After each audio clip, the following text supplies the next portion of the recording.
the exchange for about 9 years now. So with that, I'm used to looking at some of the issues and working with industry and government on improving corporate Malaysia's competitiveness. On my immediate is Dr. Muhammad Afnalizam, who is the economist at Bank Muamalat. He has over 20 years of experience in investments and capital markets with roles in QAP, in EPF, in Bank Islam. You would actually probably recognize him as he sees a lot in different papers giving commentary on macro policies, and so we'll get into some of that later today.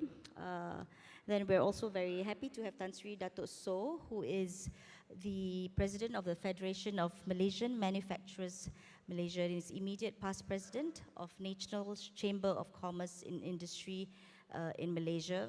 He spends a lot of his time, I think the majority of his time, giving feedback and serving on boards, for example, on board of MIDA, as well as serving on several national councils, National Employment Council, National Science Council, and to name a few, and previously on National TVET Council, Economic Action Council. So we're happy to have someone who's also well diverse in terms of contributions to the economy in different sectors. And I noticed both of my panelists are also adjunct professors. Tan Sri is adjunct professor at University Tun Hussein On, Malaysia, whilst Dr. Afnalizam is with UiTM. With that, I'm just going to say a couple of words because I think we only have about 40 minutes here. It's quite a tight session. So I think for globalization, so we'll deep dive into what deglobalization actually means. But I think it's important for us to view what's happening in macro trade dynamics and to act actively. So I think they're not just challenges, they're also opportunities for Malaysian businesses, big and small, and that's what we'd like to deep dive. So for example, on the exchange, we have, what many of you might be familiar, the top 30 companies, which is the FBM KLSCI. For those top 30 companies, and they have about half of the total market cap size of Bursa Malaysia, so about 1.1 trillion. Over about 45% of their revenue is actually coming from outside Malaysia, which gives you a point. So they are driving a lot of the economy, a lot of the work. We're very dependent on revenue, on earnings from outside Malaysia, and that should be the case because we have a lot of room to sustain that. So we want to ensure with different trade dynamics that these changes. So we'll go into things like addressing structural reforms. And I think from the part of the capital market regulators, what we have been pushing on for improving sustained competitiveness is the focus on ESG, for example. So let me just touch on that, where we see a lot of foreign investors, foreign buyers from the global supply chains are always asking for more green products and more transparency.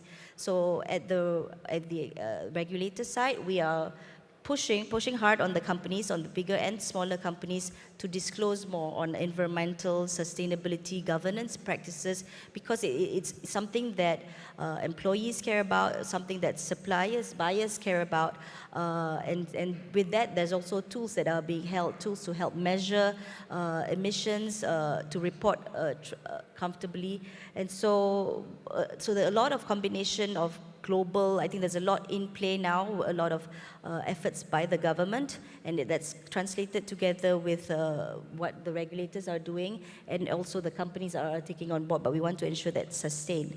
I don't have slides, but I'm very fortunate that actually Tan Sri very kindly has prepared a few slides to cover some of this topic broadly before we deep dive into questions. So with that, I'd like to welcome Tan Sri to give a short presentation.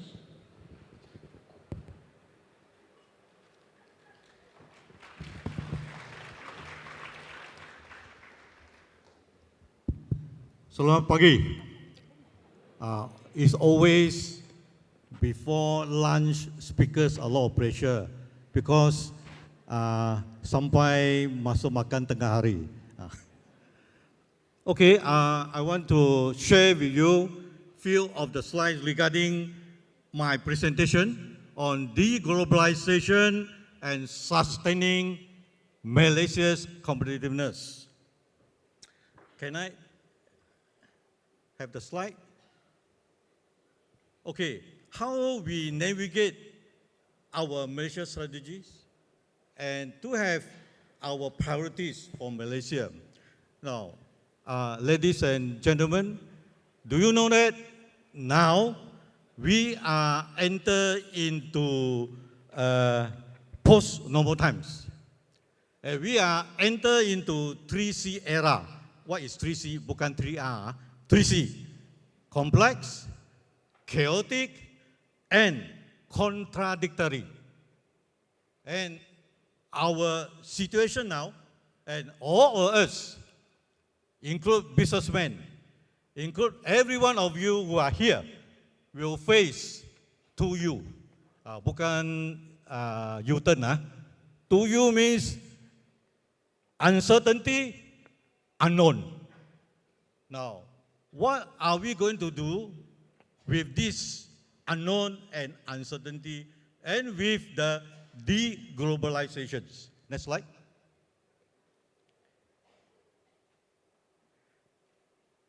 Okay. Malaysia faces many challenges, and we have gone through since 1957, and we are still resilient, and we are still positive in our economic growth.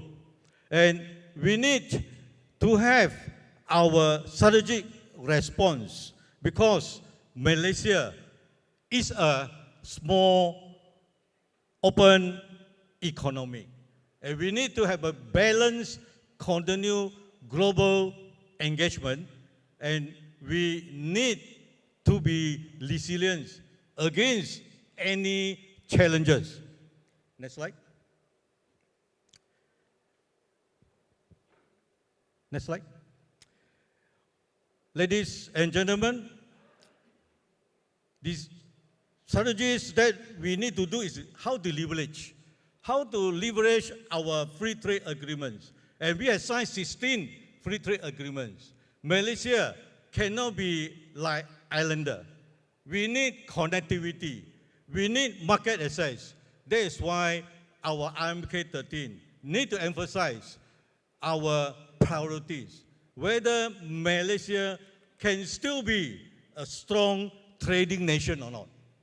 The second strategy is how to participate actively in international groupings.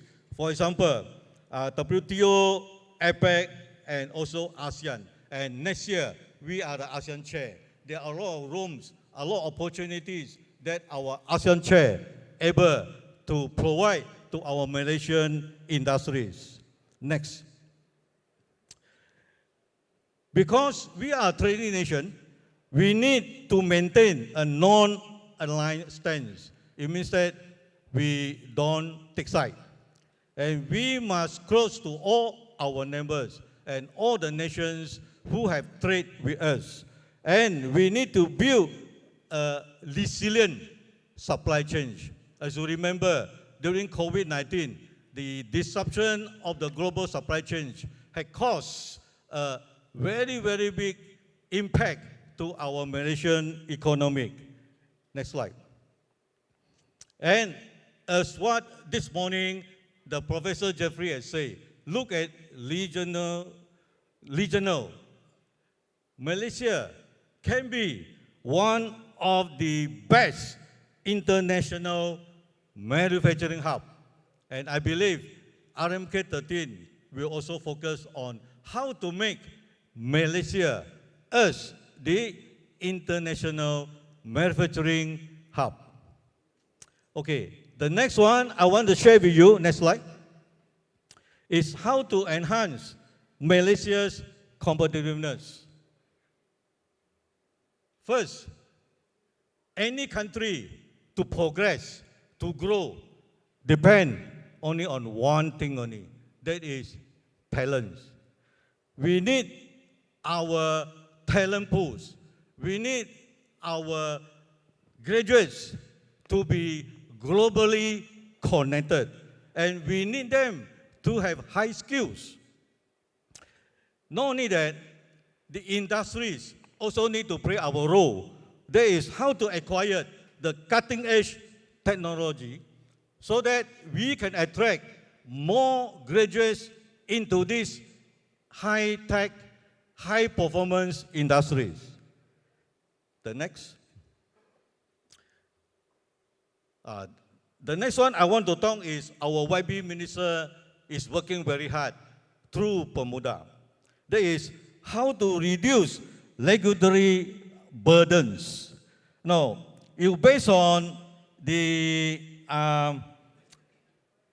perceptions of the people, and based on the anti-corruption strategy 2024 and 2028, 79% of the perceptions view that the bribery to expedite process is the key area that become a stumbling block. This is a perception. And this one mostly due to the regulatory burdens. That's right. And so due to the environment, whether it is friendly or not. That's why we need to have a seamless work environment, business environment, and it must be friendly, and it must be open for all the businesses. The next. And sorry, I have two more to address is on how to have competitive practices. And not only on the individual. The individual need to equip your skills and knowledge. And the industries need to enhance our competitive practices. It means that we need to benchmark the best practices from the world. And we also need to enhance our capital market support amidst the deglobalizations. Example, the ESG. Our survey, less than 40% of our SMEs are ready for all the ESG. And the European Union side, they already have carbon border adjustment mechanism. They already have European Union forest deregulation, EUDR, European Union deforestation regulation. And all these other things will cause an impact to our export. And for your information, if Malaysia, our manufactured products, want to export to European Unions, if you cannot fulfill carbon border adjustment mechanism, you need to pay ringgit 400 per ton. Is it able for SMEs able to do so or not?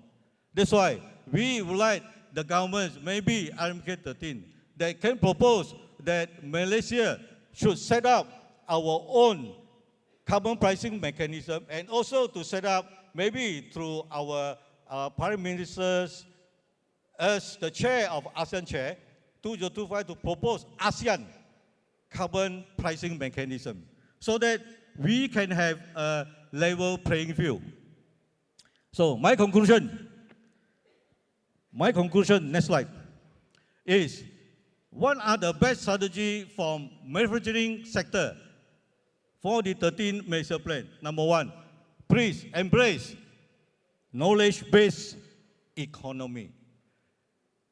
We need to have transition from made in Malaysia to design and develop in Malaysia. And we also need to focus on producing technology, not just by using it. And the last, to enhance our education and to enhance our STEMs and to have better training to develop innovators and thinkers. The last slide. Malaysia can navigate deglobalizations. I strongly believe that the deglobalizations will not take shape and will not cause the world in difficulty. I still believe that globalization is already on the rolling. We cannot stand alone. Even large country cannot stand alone. And we also need to leverage on all the free trade agreements. We need to engage international groupings and building resilient supply chains and position Malaysia as the international manufacturing hub and maintain the non-aligned stance. And we need to be fully, highly competitive. And we always believe Malaysia boleh. Thank you very much.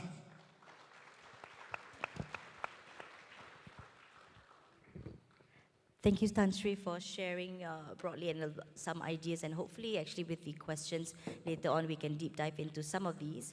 I think, while we are here just kicking off to roll out and crafting the RMK 13 plan, I'd like to just turn to Dr. Afnalizam to say, your thoughts on some of the challenges that Malaysia has endured and how in the last few years, and what learnings should we keep in mind as we draft new plans going forward, and how important is that backdrop to know where we are before we start the next journey? Thank you, Aina, for the questions. I think we have learned a lot. I think we have endured so many challenges, and in particular since 2018, I must say. If you look at the stock markets, the FBMK LCI reached its highest level at 1896 points on the 19th of April 2018. And at that time, the foreign ownerships in our equities was around 24%. Fast forward, now there's some increment in our FBMK LCI, but still nowhere near to what it is. It was before. The ownership of foreigners still languishing around 19%. So on that note, I think we have persevered. We have went through all these difficult phases during COVID, during the calamities on the political front, and still we are still be able to grow at a respectable rate in the second quarter. I must say we are in a good state at the moment. But I think drawing from what Tan Sri has been mentioning about deglobalization, of course, there's a lot needs to be done to ensure that this trend can be effectively embraced. And of course, there's a lot of challenges going forward, in particular on education, the way I see it. I think there are still concerns over interest on maths among our students. So going forward, I think those are the key challenges. But looking at Malaysia now, I think we are in a sweet spot at the moment, I would say. We have been receiving good reviews from the international global investment banks. I think recently, Nomura has revised our country ratings from neutral to overweight. And we can see an inflows of foreign funds in our equities markets. And similarly, in terms of our FDI, also has actually gone up quite a respectable rate in the first half of this year. So I think the foundation are there.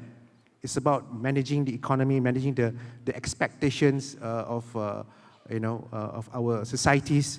I think earlier on we saw our Wabi Kementerian Ekonomi did mention about wages. So these are the key areas that need to be looked at in terms of how we see ourselves within the context of 13 Malaysian plan going forward. Yeah.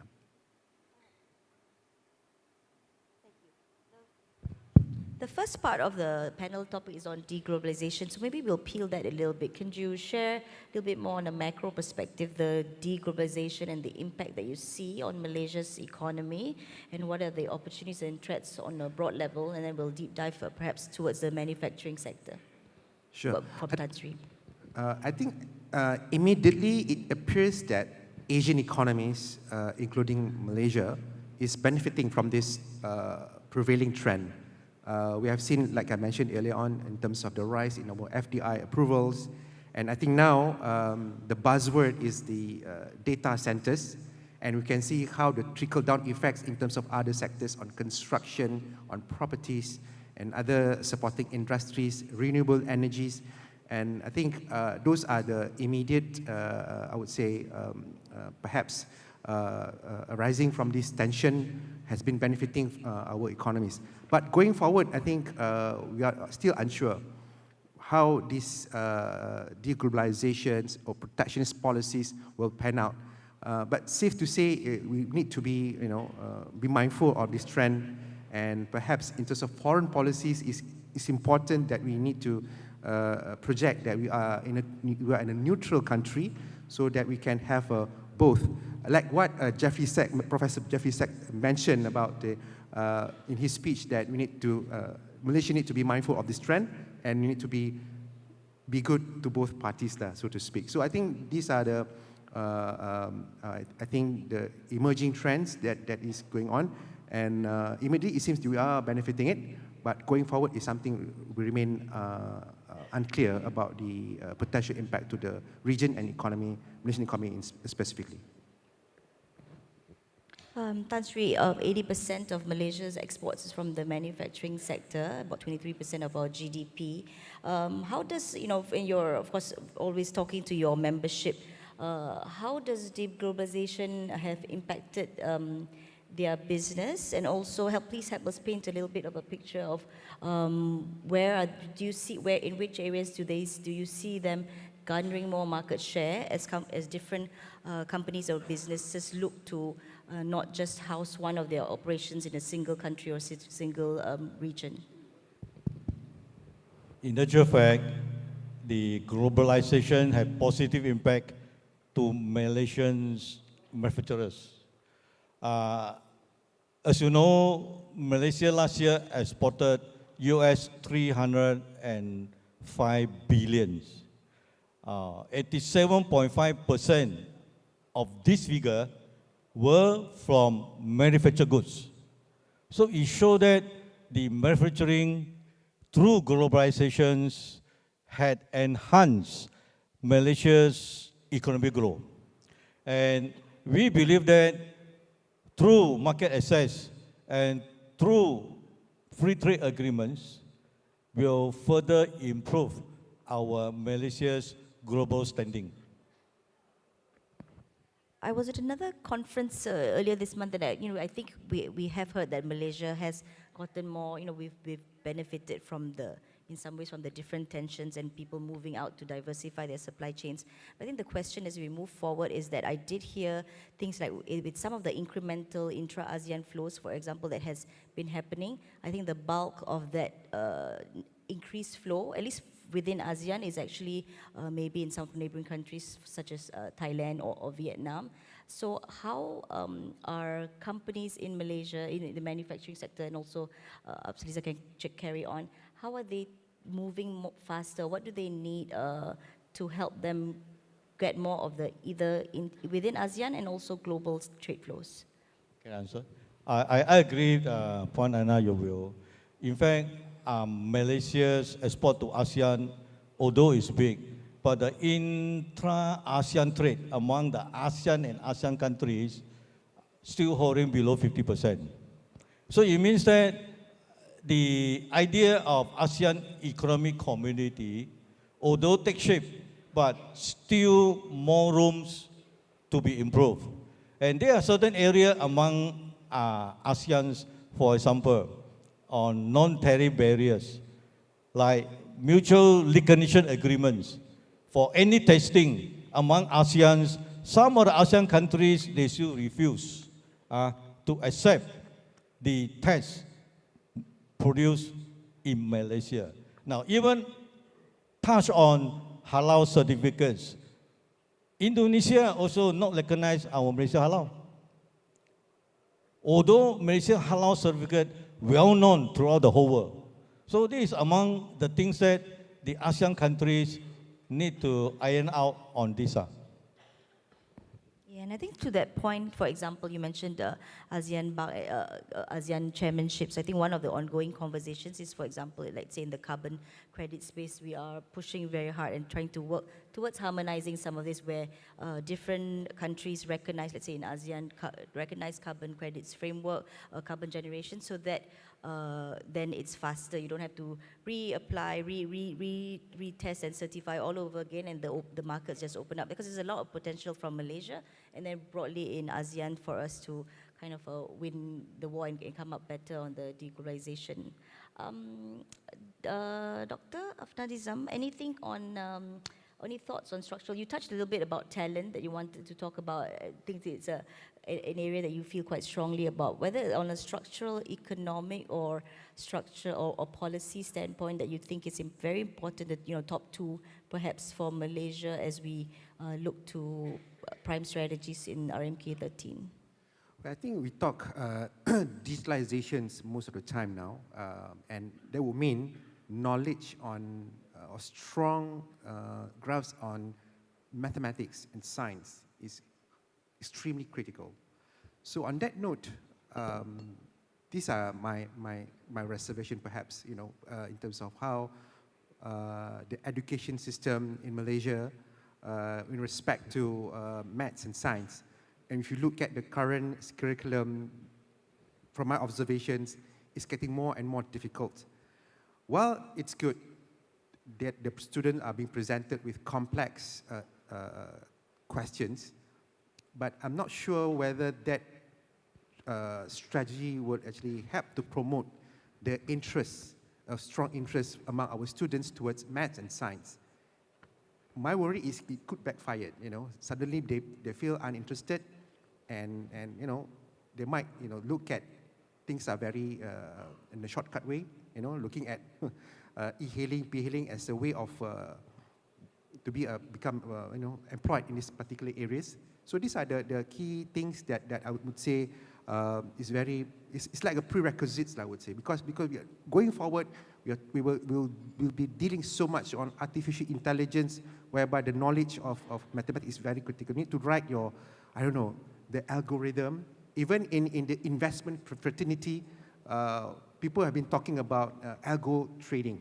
Yeah, I mean, globally, based on my reading, 60 to 70% of the investment trades are being executed through algorithm trades. So we need someone who can write this algo, which requires, a massive amounts of mathematics knowledge, and looking at what are being taught in our primary and secondary schools is something that need to be looked at. That's on the primary and secondary. Again, revolving around education. On the tertiary education part is about, obviously, I mean, we talked about this before, commercializations of our research. Yeah, I think that's also critical because that would actually can promote the linkage between the academia and the ones in the industries. So far, I think these areas needs to be, facilitated further, so that we can see a better harmonizations between the theoretical parts and also the practical parts. So I think still I would say revolving around education, because to me ultimately we talk about labor, we talk about wages. To me, wages is similar to price, and in terms of price, there's premium price, there's par, there's discount. If you want to pay premium price, obviously those labor has to need to acquire a certain level of skill sets that would make them stand out from the rest, that qualifies them for that premium. So I think education is very critical in terms of the structural reforms. Yeah. Can I add on this view? As you know, our Malaysian education system, we think we need to have total re-engineering. As of now, the AI is so prevalent. The AI will cause about 80 million job loss. But AI, at the same time, also create maybe around 100 million jobs. So whether Malaysia's, the educations, the higher educations or higher institutions or universities or TVET able to produce the required technical skills that the new investments required for. So, and Malaysia's, our total enrollment in university, 1.2 billion. But the TVET is half of it. By right, we should have the other way. 1.2 million are TVETs, technical, vocational, and education training on the skill sets. And the universities based on research base or academic base, maybe half of it, about 600 over thousands. This is a way that can make Malaysia more competitive through our skills. This is our views. Yeah, I know this conference does have a specific session later on education reform, so I think that they'll elaborate a little bit more. I do still want to expand on the topic of talent though, but more. So I think YB Rafizi has already put an inkling that in RMK 13, he's looking to push more progressive wage policies and also then reduce the amount or the dependence on foreign workers, which of course will have a big impact on the manufacturing sector. Average manufacturing sector employs more than 2 million people, and average salary is 3,400. But there is a lot of heavy foreign worker participation. How can companies prepare for this, national societal aspiration that we do have, while we also ensure that we sustain business competitiveness? Anything on salary, surely we have certain impact to employers and industries. But we support the progressive wage system because this is the way that the whole spectrum of the industries get involved, not the minimum wage. Minimum wage only the entry point. It means it start from what salary, but progressive wage, it built out through the capabilities and abilities of each employee. Then we will coach them using all sorts of training programs. Then from there, they progress, they have a higher productivity, the salary will increase accordingly. And this is a more long-term way. But you talk about minimum wage, all this increase, definitely there's impact. I give you an example. If let's say we increase 300 ringgit, if we have a 1.6 million of foreign workers, it's about 480 million per month. So 1 year, it will be about 6 billion impact just for the minimum wage increase for the foreign workers alone. And for private sectors, that we pay salary, we pay EPF, so all sort of allowance per month, we pay 20 billion. Per year, 240 billion. This is a very huge impact. That's why we would like the governments seriously look at how to enhance the productivity is the first priorities. Thank you. We do about 8 minutes to the panel, and I know they flashed up the Slido code. I haven't seen a question through, and I do want to encourage either members from the floor or those from the dialing in virtually to please submit your questions on the Slido so that we do use the time to get the panelists to jump in on specific area if I haven't covered it. Meanwhile, while I wait for the question to come in, oh, very good, very good. Let me read out. How is Malaysia's performance compared to other countries in ASEAN region in enhancing competitiveness through talent development? Any observations, I guess, either from a macro or also, competing with other businesses? Well, before coming to this event, things that I'm looking at was the Economic Complexity Index. So I've run through some literature and I found this index produced by Harvard and also MIT. And I found out that our ranking in Economic Complexity Index globally in Malaysia as of 2021 was at 28. Thailand at 23rd. Singapore at 5th. So from that Economic Complexity Index, it goes to show there are some structural issues that's been plaguing our economy, and therefore I think although we have been growing at a robust rate now, but by looking at these complexity issues, it raises issues on quality, growing with quality. So that would actually mean a better policy making, so that will more inclusive and more holistic in that sense. Sri, would you like to jump in on this question? We still believe Malaysia still has the competitive edge, or else Singapore will not take so many of Malaysians to work in Singapore. And we have so many brain drains. We university produce many good and talented graduates. The only issue is how to enhance the skills, especially universities, the graduates, and the skill they produce, whether match with the industry or not. And this is the area that we need to look into it. Although based on IMD, the reports, our competitiveness, they drop.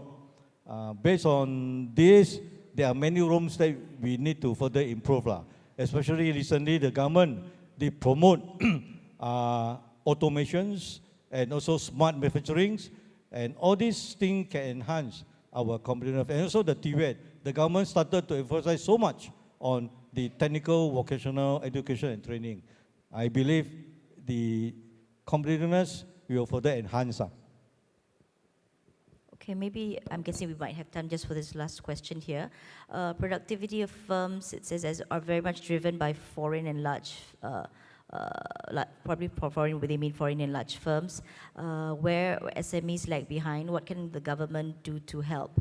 Maybe before I pass to my fellow panelists, I think one is, as you know, 80-90% of our number of businesses in Malaysia is SMEs.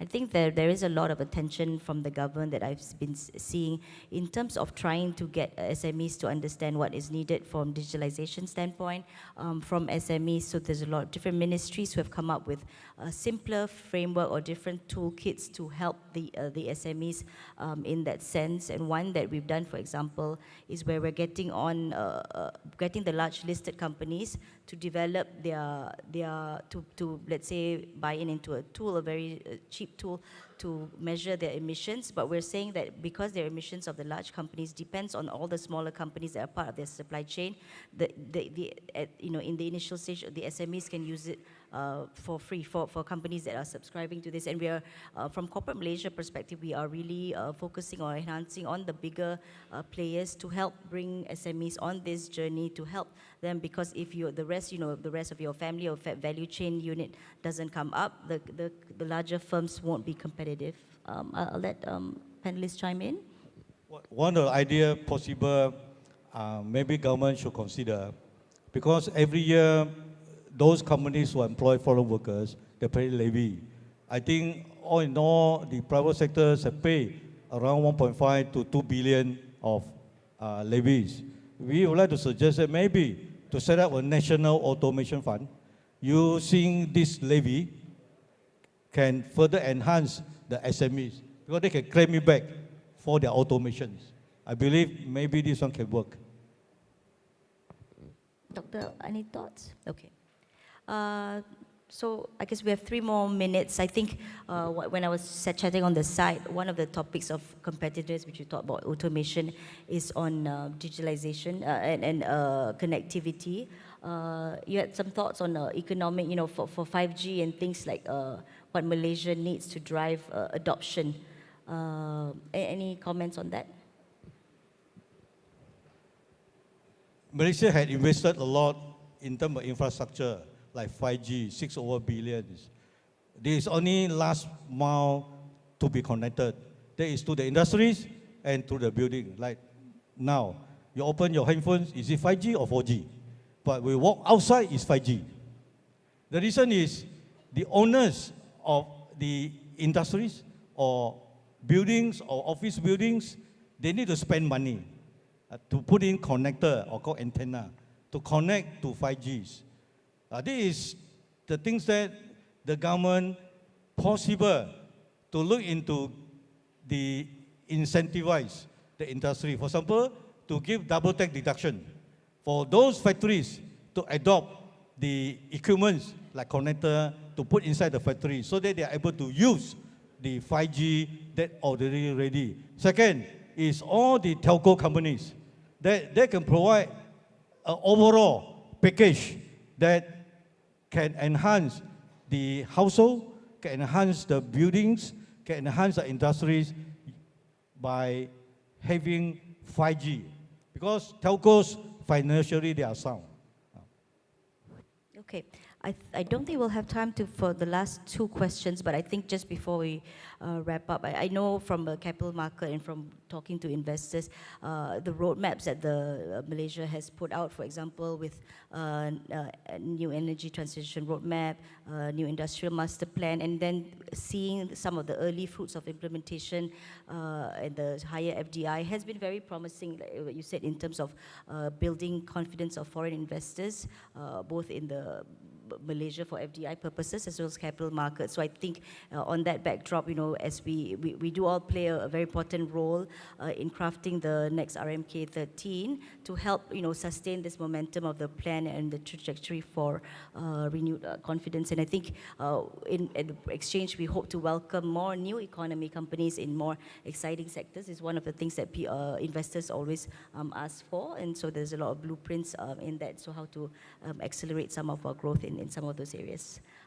With that, I think I'm running out of time, so I would like to thank our panelists for their views, and thank you for Kementerian Ekonomi for having us.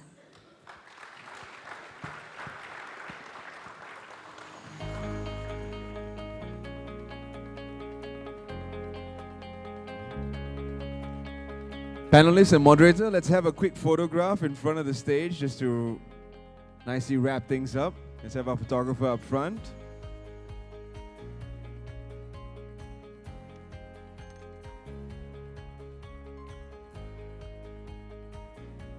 A big thank you to our moderator, Ms. Aina Zahari, for directing traffic on that conversation. And thank you, Dr. Muhammad Azanizam and Yang Berbahagia Tan Sri Dato Sotian Lai, for joining us on the panel. And that was our very first panel, ladies and gentlemen. Deglobalisation and Sustaining Malaysia's Competitiveness. Up next, to complete our REFORMASI Ekonomi dan Fiscal topic, we would like to invite Dr. Mastura Abdul Karim, Undersecretary, Fiscal and Economics Division with the Ministry of Finance, to take us through Optimizing Fiscal Policy for Development and Inclusivity. Please welcome Dr. Mastura to the stage.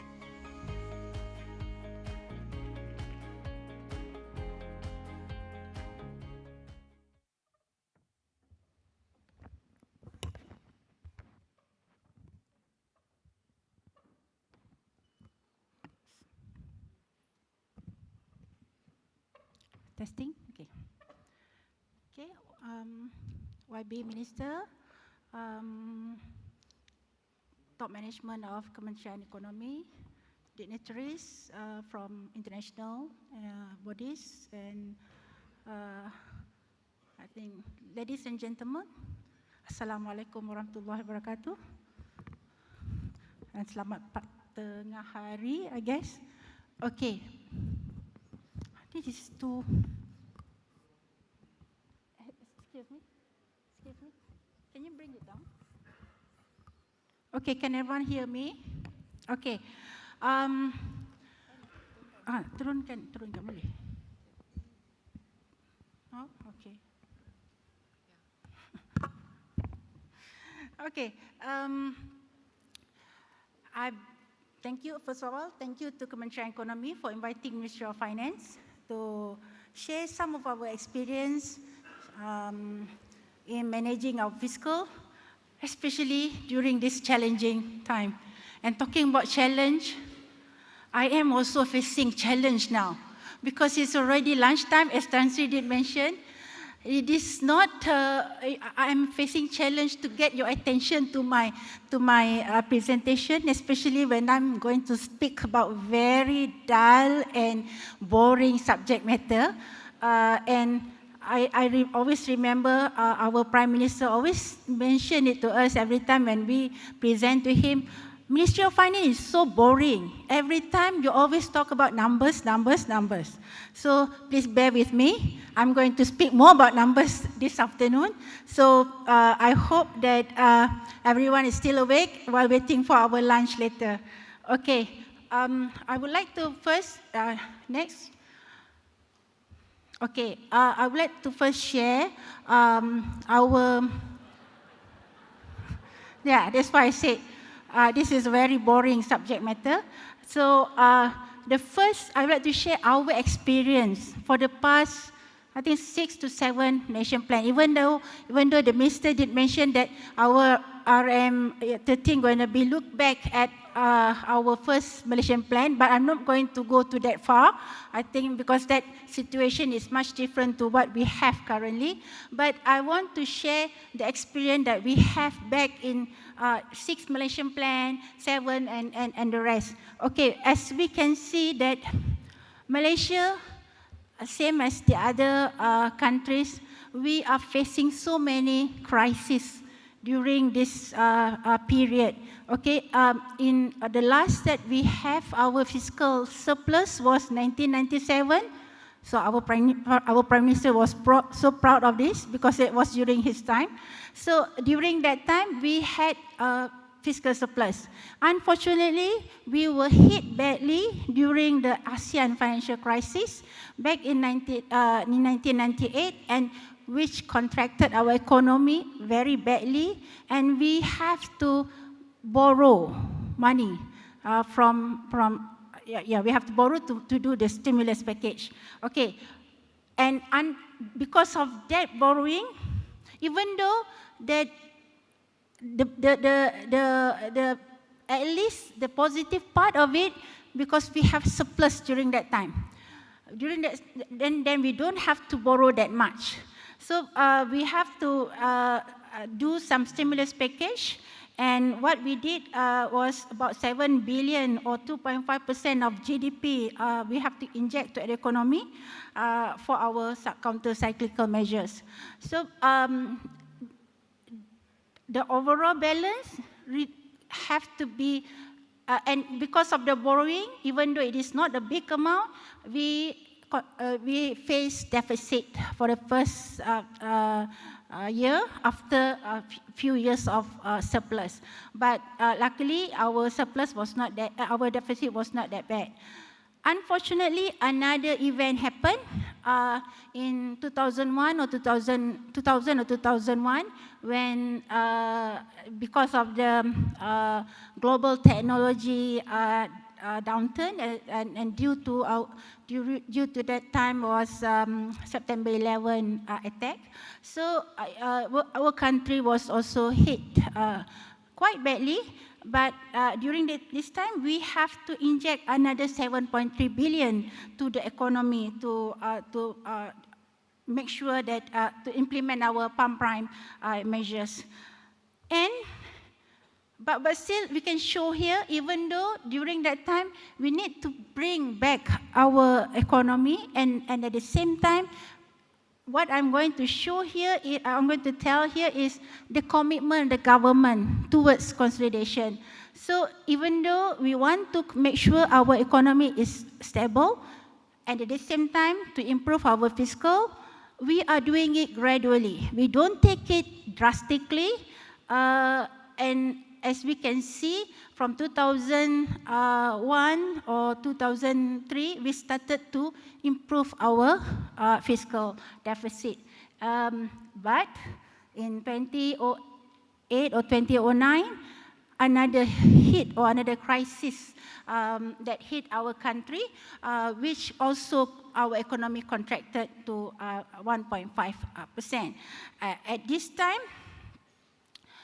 not to forget, during that year, there was a SARS that also impacted our, not even health crisis, but also in terms of our economy as well.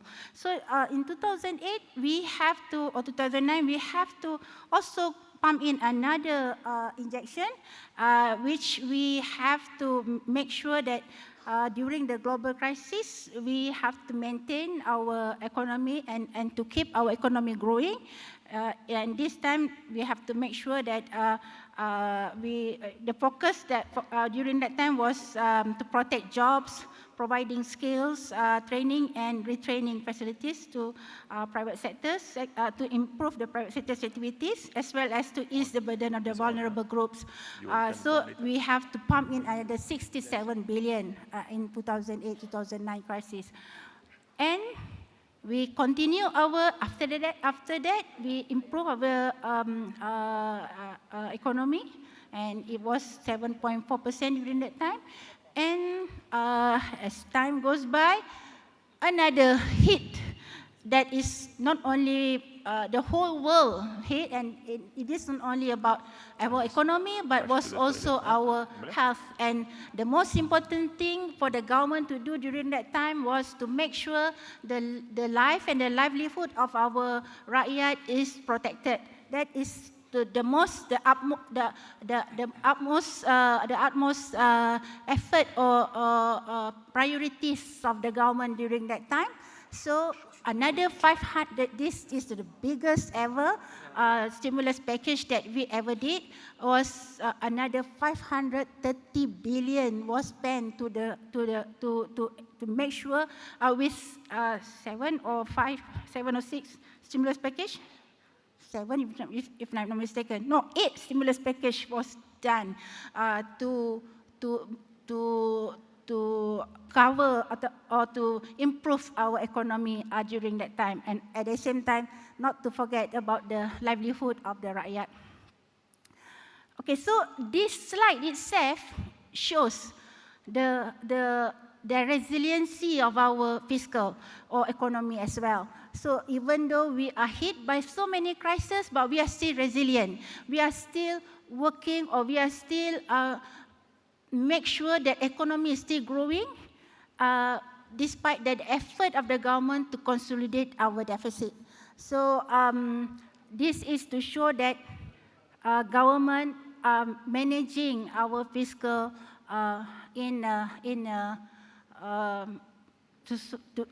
we can say that it is in a good way. Okay, next. Okay, with all the stimulus package that we have already done, with all the injection that government has done, and the prolonged expansionary stance that we had, it has given it has yielded vibrant economic growth, but unfortunately for our fiscal, it have a scarring effect, whereby it is quite pertinent as well. So what we can see from the left side of the graph, we see that Malaysia still facing a very structural issue here, whereby our tax revenue, I'm talking about our tax revenue, it is far below the average developing country. Currently, we are at about 12% of GDP of our tax revenue. And if we want to move into developed country, another level that is far below that our achievement, which is 35% of GDP. This shows that very important, drastic, not to say drastic, but very important measures need to be done in terms of improving our revenue. So what, and the middle graph is another level of concern of the government. Okay, this is about our federal government debt. And as we can see here, COVID-19, because of the 530 billion that we have to inject and we have to borrow for our COVID-19 fund, that another 92 billion, from the COVID fund itself is 92 billion, so it surged our debt level from 50.8% during that time to now it's going to be another around 60 to 64%. So it is very, very challenging year for our government currently. So and why it is so concerned about that? Even Singapore, Tokyo, Japan, US, they have more than 100% of GDP their debt. So why we are so worried about our debt? It is not about borrowing. It is not about how much that we need to borrow. But the most important thing is the affordability for us to pay back our debt. Not to say that Malaysia cannot afford to pay. We never had that experience before. We always make sure that this is the priority of the government to pay back our debt. Unfortunately, as we can see from the right side of the graph, it was far above the average, A-rated average. Okay, so the A-rated average in terms of this is only for the servicing our debt charges, not to talk about our refinancing or not to talk about our principal. If we want to pay back our principal, we have to borrow additional. So what we need to do is, not to say to borrow additional, but we have to borrow in order for us to refinance our debt because we don't have the capacity from our revenue. As long as we are in deficit, we cannot pay our debt through our revenue. So we have to pay our debt through our borrowing. But for debt service charges, we have to pay from our revenue because this is part of our rules in our constituency as well. So we cannot pay because this is considered as operating expenditure. We cannot borrow to pay our debt. So now what we have is we are far above the A-rated country. A-rated country, they are 5% off, but ours is now 16.5%. If this is budgeted number, okay, 16% of GDP. What does it mean? To our total, this is to our total revenue. Every 1 ringgit that we receive, we have to pay 16 cents for our debt. Compared to our average rated country, every 1 ringgit, they only 5 cents paid for the debt service charges. So we have limited space to do additional or to do any development. And the revenue that we have, we cannot spend on productive investment. Okay, next. Okay, so what we're supposed to do? That's why we have few measures, and that measures has been started, even though it has been started long time ago, but because of the so many crises. But in 2023, with the new Badani economic Badani framework, we have target that need to be achieved. Okay, so what we did, few measures has been done. Last budget, we have this additional sales tax for LVG, low value goods on imported item. And we also improve put an additional rate to our service tax. And we also introduce e-invoicing. So e-invoicing is not something that we add into the tax, but it is just to have proper, governance in terms of, not to say proper governance, but we need to address our leakages as well. So this e-invoicing, which was implemented in 1st August to companies above 100 million turnover. So they have to do, okay, I have very short period more. Okay, next slide, please. No, sorry. Can we show the, what we do in these measures on set revenue enhancement, we also have expenditure optimization, and we did rationalize our subsidy. Last year, January, we started with the electricity subsidy and continued with the water tariff revision by the states, and then subsidy, and recently we have implemented subsidy or targeted subsidy for diesel. And I know YB minister are pushing for around 95 subsidy later to be done, but we are looking into it, and we have to look into the, because there are few things that Sabah and Sarawak for diesel are still getting the subsidy, and the fishermen are still getting the subsidy, so we are looking into that. So in terms of governance reform, we have Fiscal Responsibility Act, or Public Finance and Fiscal Responsibility Act, and this is, I can say it is a very bold action that been taken by the government, the current government, to ensure that the government are committed, or what we have to be accountable on what we supposed to do. Okay, and moving forward, we are going to have MTRS.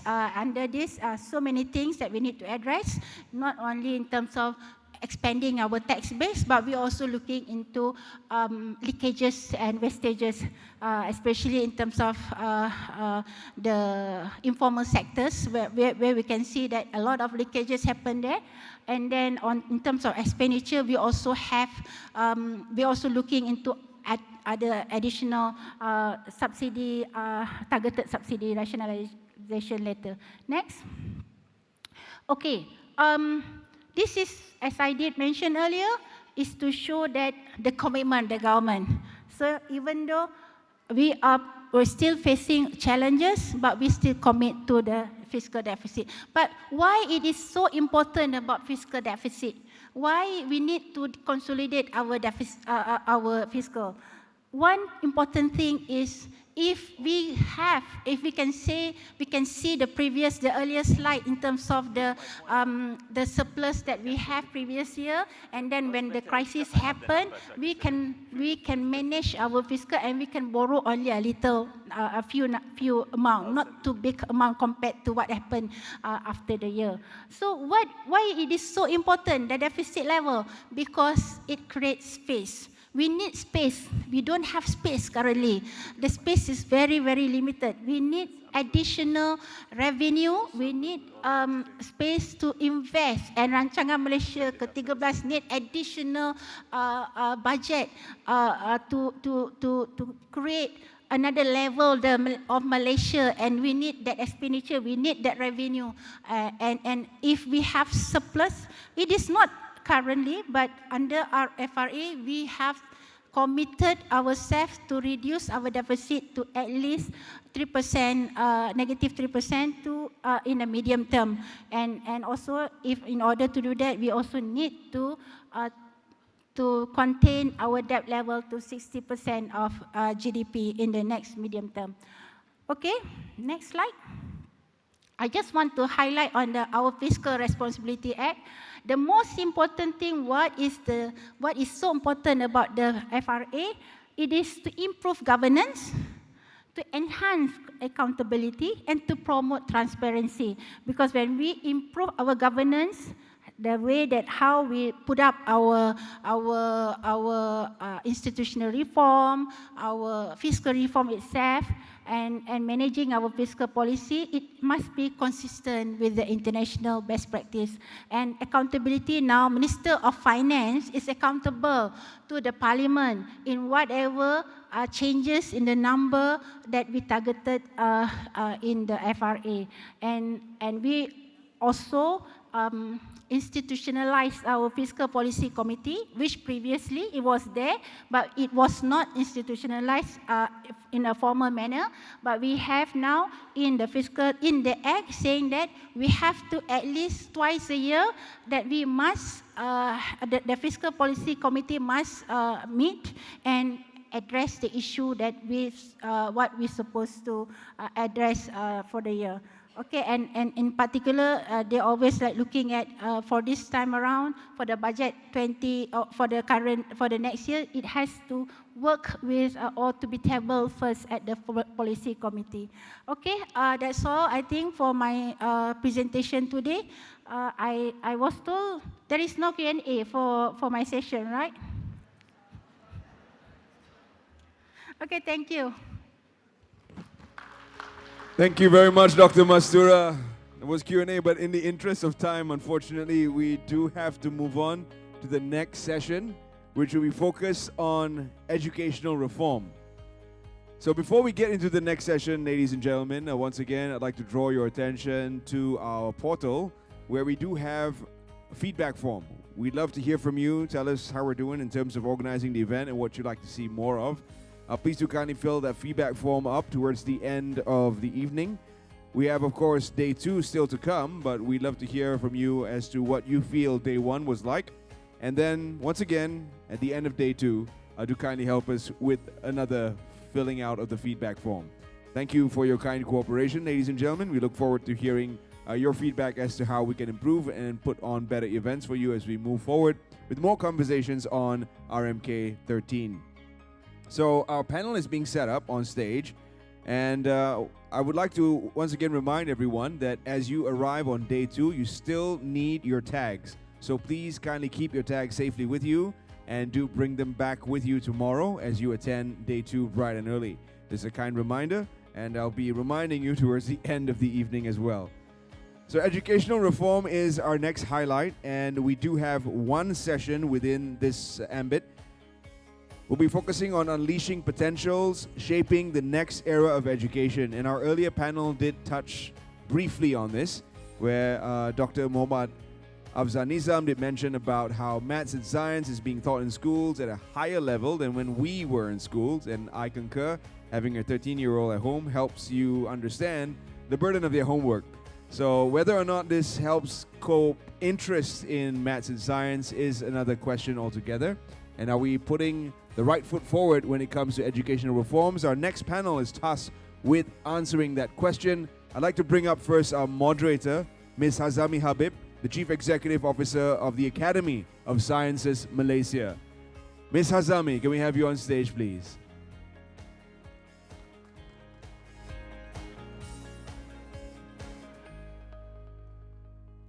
Thank you very much, MC.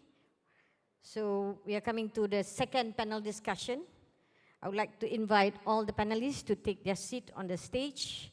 I would like to invite academician Professor Datuk Dr. Asmah Ismail.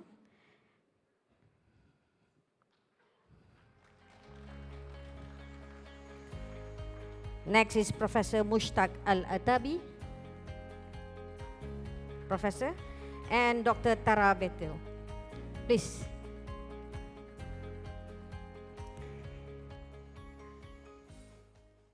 Okay. The first panel discussion already touched on education reform. When we discuss about globalization and sustaining Malaysia's competitiveness, most of the points is talking about talent development and also education system. So panel discussion 2, with the title Unleashing Potential, Shaping the Next Era of Education, will be one of the reform under RFK 13. So let me introduce 3 panelists that has been specially invited to discuss and to give you some insights of what education reform is all about. First panelist is academician Professor Emerita Datuk Dr. Asmah Ismail.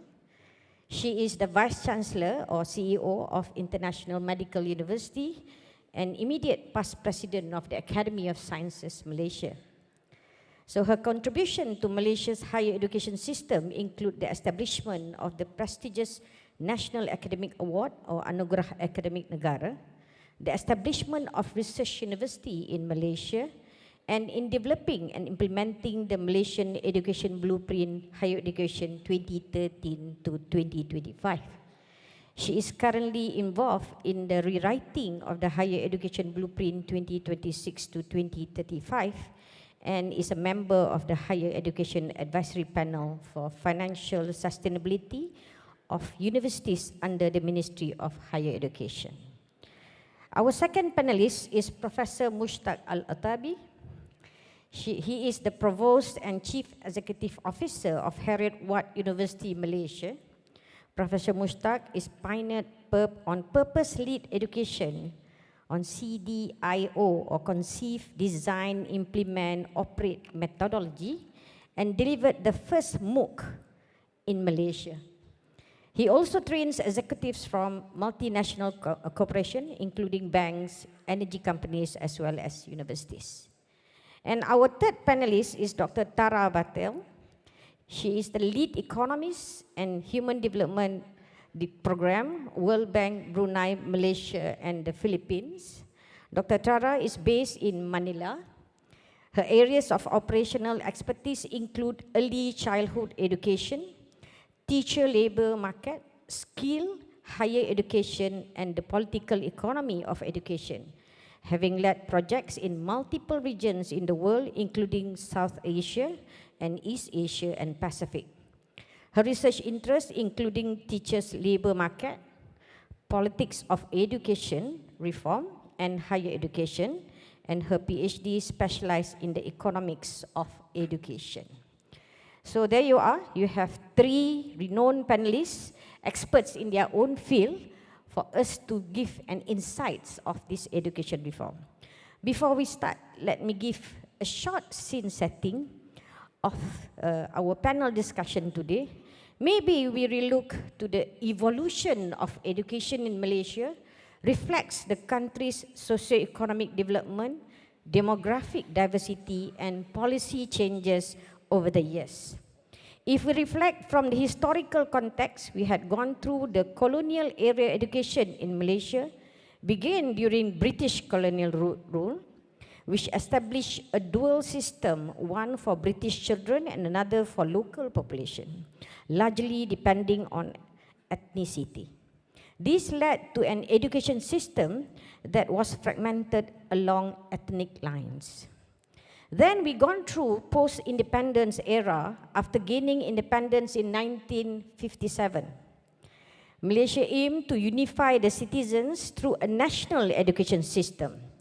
The Education Act through a national education, the Education Act of 1961 promote the use of Malay language as the medium of instruction and aim to address socio-economic disparities through education. Over time, there has been an expansion of educational institutions, including tertiary education. The establishment of universities and polytechnics has diversified higher education, catering to various fields. In 1990s and 2000s, the government implemented several new policies, including the National Philosophy of Education, which emphasized holistic and integrated development in education. While access of education has improved, concern about quality persists. International assessment like PISA, we heard this at our first panel just now, indicate that Malaysian students often underperform compared to their peers in other countries. Inequalities in education system persist, particularly in rural areas and among different ethnic groups. Students from lower socioeconomic background frequently face barriers to quality education. So there is a mismatch between education outcomes and labor market. We also hear that in the first panel. Employers often express concern about graduates lacking employability skills. The existing curriculum may not sufficiently address the challenges of the 21st century, such as digital literacy, critical thinking, and innovation. Today, we will hear from our panelists what are the pathways for reform. Is it the national curriculum overall reform needed for us to be more relevant to global demands and local needs, incorporating STEM education, critical thinking, and creative skills to prepare the talent? How about teachers' training and development? So we need to ensure our strategies that aim to be inclusive and equitable was well implemented by government towards supporting rural education, special needs education, and financial assistance for underprivileged students can help bridge the gaps. So ladies and gentlemen, the evolutions of education in Malaysia present both challenges and opportunities. By focusing on meaningful structural reform that address quality, equity, relevance, and collaboration can move towards an education system that not only meets the needs of its citizens, but also prepares them to thrive in the globalized world. So with that scene setting, I would like to invite Professor Emerita Datuk Dr. Asma Ismail to give the first insight from our first panelist talking about shaping education policy for post-normal time. So dipersilakan, the floor is yours.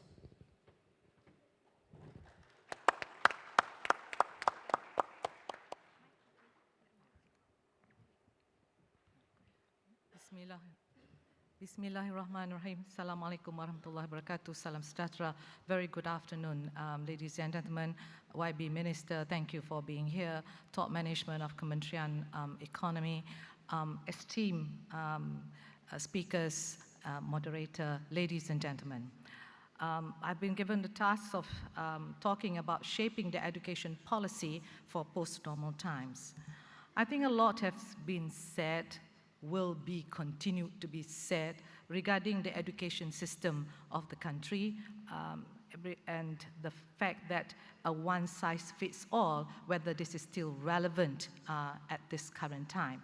Because as what Einstein says, if everybody is a genius, but if you judge a fish by its ability to climb a tree, then it will live its whole life believing that it is stupid. So bottom line, ladies and gentlemen, this is time for change. And I think this is very appropriate because of the fact that now the Ministry of Education is also coming up with its own blueprint. The Ministry of Higher Education is also coming up with our own blueprint. At the end of the day, what's very important is to make sure that this blueprint is seamless. Yeah? Because today, ladies and gentlemen, we are living in post-normal times. Basically, transformative forces that is causing the world. Next, please. Can we go to the next slide? I can't, it's not helping. It's not working. Can we go to the next slide, please? Okay, transformative forces that are causing the world to be in a state of chaos, full of complexity and contradictions. In fact, the future is about coping with unknowns or uncertainties. And today's problem, ladies and gentlemen, like climate change, like global health crises, are also now getting more and more complex, and therefore now require diverse perspectives to actually tackle them effectively. What this means is that now linear thinking, which is one cause, one effect, has got to now make way for system thinking, so that we can now look at the interrelationship within the ecosystem in order to understand the interdependency between the environment, the animal, and the human health. And without mainstreaming education on planetary health and sustainability, we will continue to destroy the planet at an unprecedented speed. So the future, ladies and gentlemen, is now about shifting from human-centric, me, to now humanity-centric, where progress in science, technology, and innovation must now be balanced with values, where priorities are now calibrated to now achieve sustainability. Yes, we want ESG. Yes, we want SDG. Yes, we want planetary health, but it must also equally promote economic growth, social good, and environmental stewardship for the well-being of the people and the planet. Hence the need in post-normal times for a more inclusive approach to knowledge that values now not just scientific knowledge, that values now indigenous knowledge, local knowledge, spiritual knowledge, because it needs all these knowledge systems to now provide solutions to these complex problems that considers now the impacts of science and technology not only to society, but also whether the solution provided is planet-friendly. Next. That means when we now go forward with shaping education for post-normal times, we need to talk about systemic change. Reform must now happen from fundamental state changes in how knowledge is now valued and how knowledge is now delivered, with a focus on holistic and this time around interdisciplinary approaches. The next thing, with the advent of artificial intelligence, individuality and personalization now comes into effect, because education now should be personalized to fit all these diverse needs, helping individuals pursue their passions and develop their identities. The next thing we need to talk about is the importance of passion. Fostering passion and engagement, I think, is key to effective learning, so that now learners, notice we don't use students anymore, we use learners, because learners now can come from the schools all the way to tertiary education and all the way beyond, yeah? Because this now we talk about lifelong learning. So now we call ourselves learners, yeah? So that all these learners can now stay motivated and achieve better results. And this is the thing in mind. Teachers now is not about teaching. Teachers now is about facilitating, about motivating, and about inspire learning among the students. The next thing, education for life, not just for work. Of course, if you ask members of the industry, they will say education must fit for the industry. But industries are changing. You don't know what kind of industry is going to happen 2 years from now with the disruptive technology that's now happening at great speed. So that's what it means now, ladies and gentlemen. Yes, true, graduate employability is important, but it's also important for us to now say that education should also focus on developing well-rounded individuals who can now navigate life's complexities, think critically, and contribute positively to society as well as to industry. Because, ladies and gentlemen, lifelong learning, education needs to now go beyond work. Next thing, everybody's talking about AI. Disruptive technology is now in town. Whether we like it or not, they are here to stay. And therefore, science and technology is key, a key driver for the education reform. STEM education now becomes important. And what's more important now is not just STEM, but STEAM, science, technology, engineering, mathematics, and the arts. All right, so these have now need to come together so that now it can enable education reform, enabling personalized learning, expanding access to resources, and actually providing equity in education. Because, ladies and gentlemen, the current population of learners in schools and in the universities are no longer about people like us. I mean, for me, I'm a mama boomer, right? But bottom line, we are now talking about Gen Z. We are talking about Gen Alpha and Gen Beta. These are individuals or learners who are now born in the digitalization age. All right, they will not be able to now take the kind of teaching, the kind of learning that we had previously. So the next thing now is challenging the industrial model of education, because this factory model of education is outdated, it's stifling creativity. Industry is asking for innovation, asking for creativity, but if we continue in this kind of education system, all this will be stifled. So we need to now create a more flexible, a more dynamic learning environment. Next, we talk about creativity and critical thinking in education. Let's not just talk about it, but let's make it happen, because it is as important as literacy and therefore should be given equal value in education. Policy and practice that we now have in today must not only support creativity and individuality, but also empower the teachers and the facilitators of learning rather than mere transmitters of information. Next one. Whatever we do, relevance is very important. Cultural relevance is very important. We are Asian. We have we have religion, we have culture, all that is very important to us. Therefore, connecting the dots now becomes very important, because connecting education to individuals' cultural background, therefore will boost engagement and make, therefore, learning more meaningful. Next. Right. So, as we move now from education in the schools to now the universities, this is now going to be total unbundling of higher education in post-normal times. And when we unbundle higher education, it's very important that we create this seamless journey from an individual who are from the schools to secondary, now to tertiary and beyond. So bottom line, as we now go from current state, which is chaos, complex, and contradiction, to future state, which is now unknown and uncertainty, how now do we guide and shape higher education so that now the people or the learners that we produce will now be able to adapt and fit into the kind of any challenge that's about to happen in post-normal times. First thing, digitalization and open access. This is going to be important, therefore universities also now need to change towards the way they are now delivering education. Multidisciplinary research and education needs to be there. Lifelong learning is definitely emphasized. And we now need to move globalization big time. And integration of emerging technologies needs to be there in the way we deliver now knowledge to the learners. Government policy and funding also now needs to move to cross-cultural competencies and global curriculum.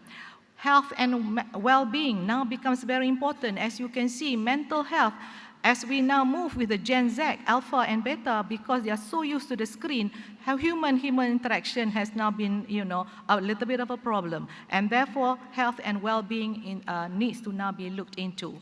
Of course, innovation and entrepreneur is definitely encouraged. Quality assurance and accreditation is also changing. With the advent of ChatGPT, with the advent of GPT 4.0, advent of GPT 5.0, things will change drastically. And therefore, there will now be evolving accreditation that is going to happen. MQA may not be the only way forward, there are going to be other ways as well. So in terms of policy, definitely we are encouraging academia-industry relationship with PPP needs to now encourage. Basically, the way we deliver learning has got now to move from this structured way to now flexible, and with the advent of AI, to actually move to personalization and customization. Now we talk about alternative credentials. When we undergo unbundling of higher education, the industry has always made this statement that education is producing mismatch in terms of talent. While now we give it a chance to industry themselves to educate the learners, because now in terms of forward school, we are now allowing for alternative credentials that is now happening in the sense of digital badges, certificates, industry recognized certifications will now come into town. The next thing, planetary health and sustainability focus needs to be there, because if we don't concentrate on this, we will not have any planet to live with. Ethics, as we now go into unknown, what's going to guide us, ladies and gentlemen? It has to be values, ethics, integrity. Therefore, technology usage, with the coming of technology usage, academic integrity, data privacy, all that becomes important. So what is the end game? Values, internalized education, and diversity, equity, inclusiveness. This needs to now come in, and what we are talking about, this is the information that we now get by looking and doing scoping for all the international, how international universities are now moving education. But we have forgotten, falsafah pendidikan negara has always emphasized on this since 1996. And this is why I think we need to come back to falsafah pendidikan negara to guide us. Because as we now go forward, unbundling of higher education will now happen. Next. Therefore, to cope with uncertainties and unknowns, the future learners need to be flexible, agile, adaptable, resilient, innovative, to navigate the changing landscape successfully. So digitalization and digital literacy, not only digital literacy need to be there in the schools, but as you move to the universities, they now need to move to digital fluency. All right, this will now be the strong driving force in the future. Next. Therefore, what if we now put these two together, the education reform, what now be the talent for the future? That means talent for the traditional economy, which is knowledge-based, moving now to knowledge economy, which is now going to be humanity-centric.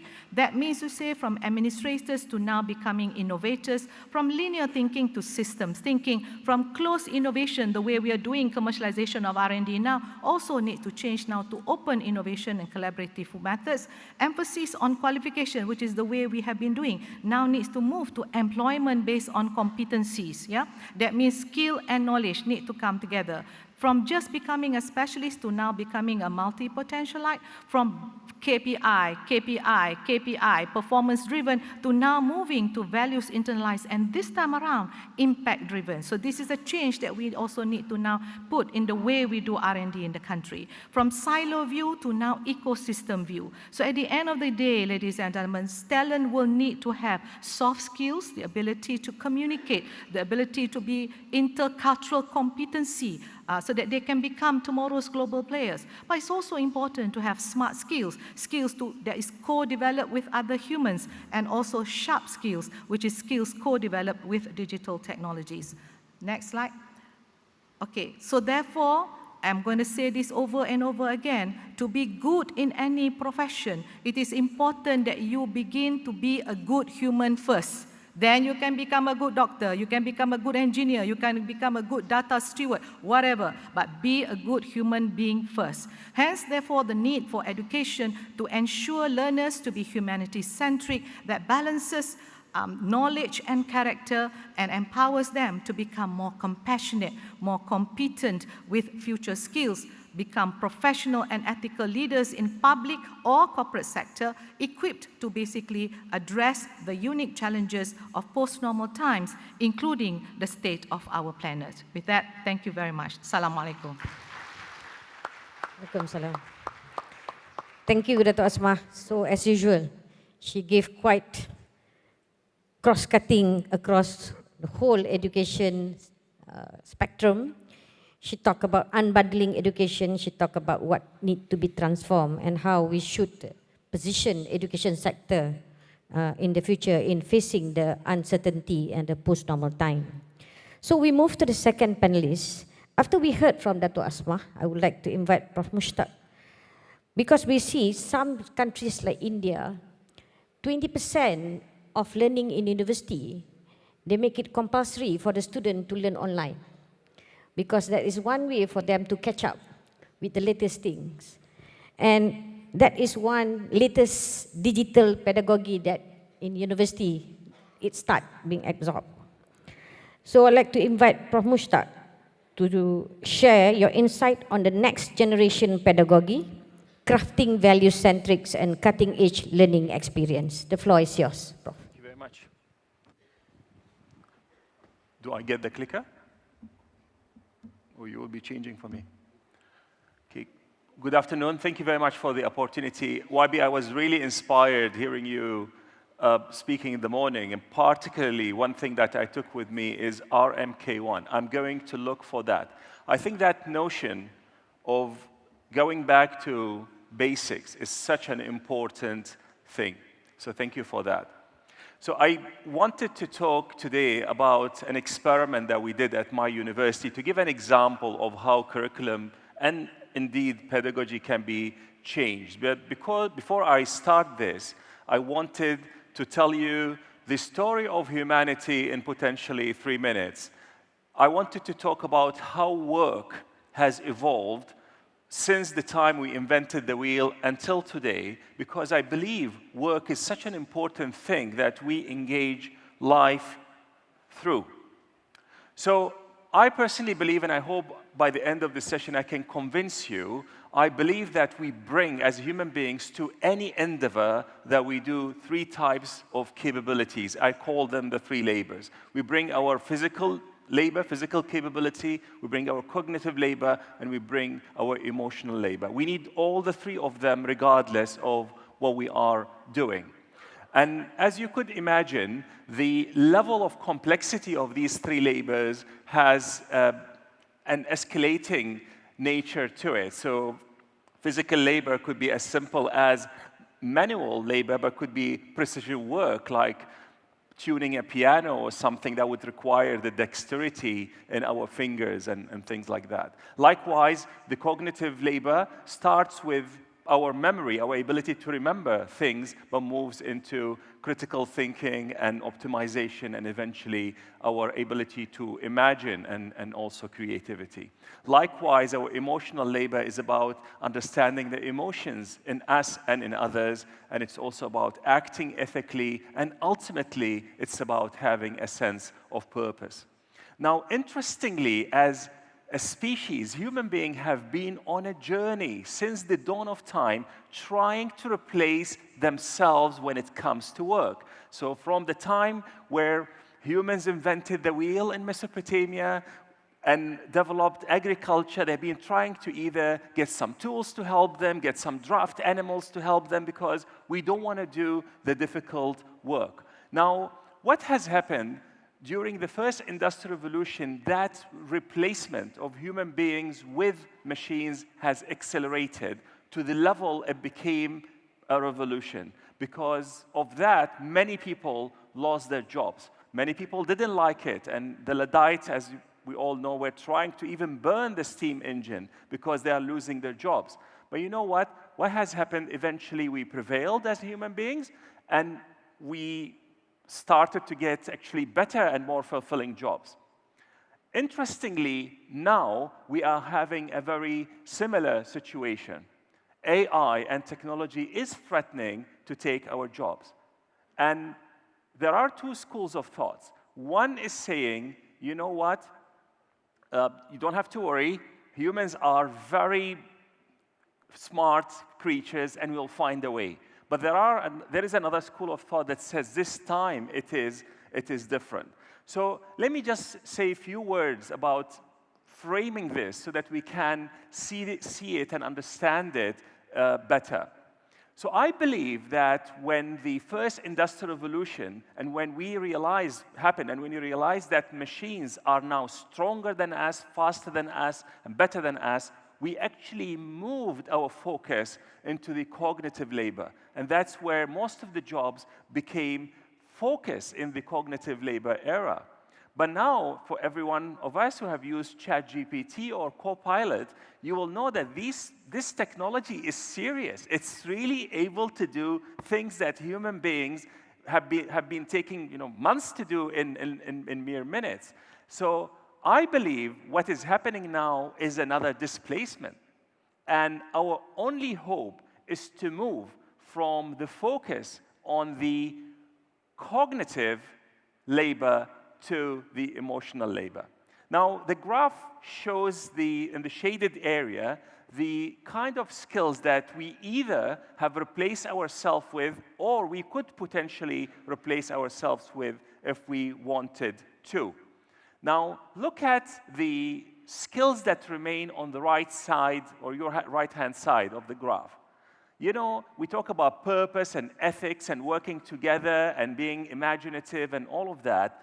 These are the things that education for centuries have been trying to do. As a matter of fact, knowing yourself, knowing thyself, is the ultimate advice that has been in the works of philosophy since the dawn of time. Now, I believe what technology is doing is really forcing us to move into the last domain of what makes us all humans. And I believe nations, companies, education, parents, all of that needs to start focusing on developing that sense of purpose, sense of self-awareness into our children and into our students and into the people under our care. Now, this is very important, and I think we agree on it. As a matter of fact, as an educator, every time I speak to employers and I say, what skills you want in our graduates, none of them say, can you teach them more physics? Can they do more mathematics? They always say, we want them to be able to work together, we want them to be able to motivate themselves, and so on. So this is very important. We sometimes call it soft skills. They are actually very hard to teach, very hard to learn, and even harder to measure. And I think our biggest challenge is we have to move into that space because we have no choice. The technology has taken over the other domains. So what I'm proposing here is a model that I call purpose-driven education. If you look at the central circle, it shows the three main elements, in my view, of education. So, of course, academic excellence is very important. If you hire an engineer or an accountant, you want them to be the best in terms of the things that they can do. But education should also focus on character and personal effectiveness. And education should also focus on building resilience and well-being. Now, I don't know how many educators are there in the room, but I hope that my fellow educators allow me to tell our dirty secret. We actually don't know how to teach character, and we don't know how to teach resilience and well-being. Yet, we claim that we do that. As a matter of fact, the way we do it is for every university, there will be someone who is highly successful in art or sports or business, regardless of the university they would go to. But then we'll point at them and say, you see that? She graduated from my university, hence my university is developing all of that. I think the challenge for us is to actually develop these traits in each and every one of our students. And this is, I can tell you, very, very, very difficult. So what we decided to do is to focus on building a sense of purpose. Hence the experiment that I'm going to tell you about. At Heriot-Watt University, Malaysia, we decided that every one of our students will spend the first 4 weeks of their journey with us working under an impact coach, articulating who they are and what is their purpose and how they can mobilize that purpose into a positive impact on the world. And our idea is that purpose is like the source of power, is like the battery. You put it in, and then education starts to work. Success will happen, but also impact will take place, and the combination of purpose and impact will create flourishing individuals. At my university, we run, some of you may know, we run actually one of the best actuarial science in the world.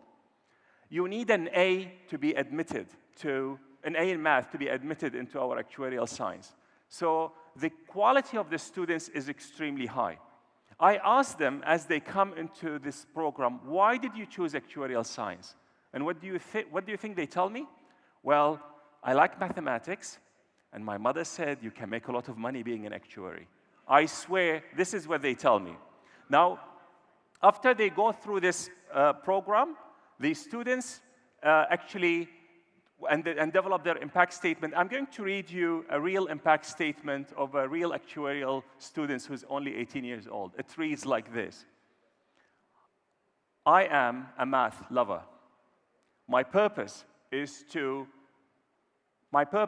use my mastery for math to reduce complexity for others when they need it the most.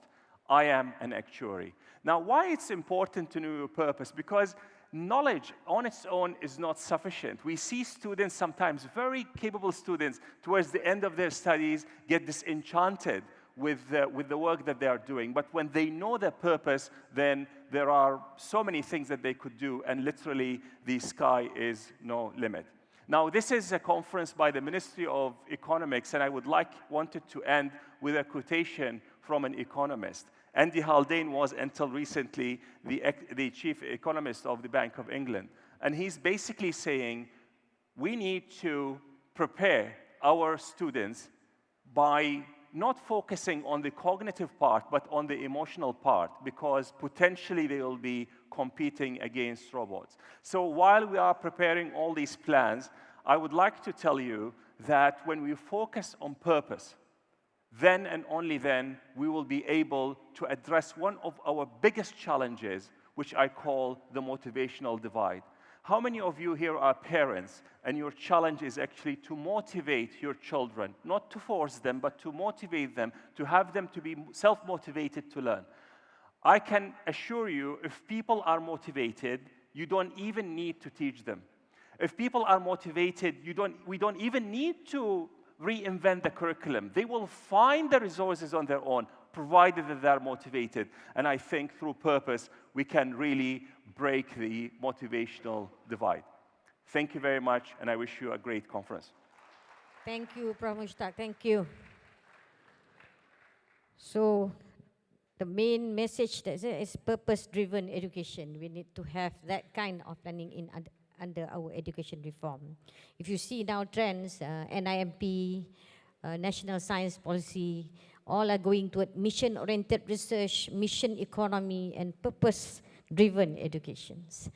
Okay, now let us hear from Dr. Tara. She will be sharing with us some of the successful countries in education system, and then from there, maybe we can learn something in our process to do our education reform. The floor is yours, Dr. Tara. Thanks. Can you hear me? Is the mic on? Okay, great. YB, honorable participants, thank you very much for being here. My colleagues just now told us a lot about what education systems should do. What I'm going to do in the next few slides is talk a little bit about how education systems can get there. And to do that, I'm going to focus on foundational skills, by which I mean numeracy and literacy, very basic skills, because without those, you're just not going to be able to progress to getting the more advanced skills upon which economic growth depends. Now, we already know that in Malaysia, nearly 42% of students who finish primary school cannot read an age-appropriate paragraph. Now, their future in terms of talent and things like that is really quite dull. They're not going to get very far. So how do we fix this problem, right? So that's the first thing. I'm going to focus on foundational skills. And the second thing I'm going to do is I'm going to take the example of 3 countries, And I'm going to share with you what I think worked there. What did they do right? So my first example will take you quite a bit far away from where we are right now. Let's go to this municipality, town in Brazil called Sobral. Now, about 20 years or so ago, Sobral was the worst performing municipality in Brazil. Students in 2nd and 3rd grade could not recognize a simple word. They just did not know how to read. And the economy was tanking. Now, in comes a very dynamic new mayor, Cid Gomes, and he decides that he wants to make education the cornerstone of his agenda. He gets elected, and then he says, okay, let me look at what's going on. And he finds out that many of his teachers have not been selected meritocratically, and there is a big problem of small schools. So he decides to do two very politically challenging things. He decides that teachers who are not qualified to be teachers should not be teachers, and he lets go of them. And then he consolidates schools. Fast forward 4 years, he's excited. He thinks, okay, these things must have made a difference. But guess what? They didn't. Students were still not learning, and learning outcomes had not moved. This is where Cid Gomes decided that he has to rethink the strategy. What's going wrong? So he set a focus on a very simple set of targets, which is that all children by the end of grade 3 should be able to read. They should be able to write.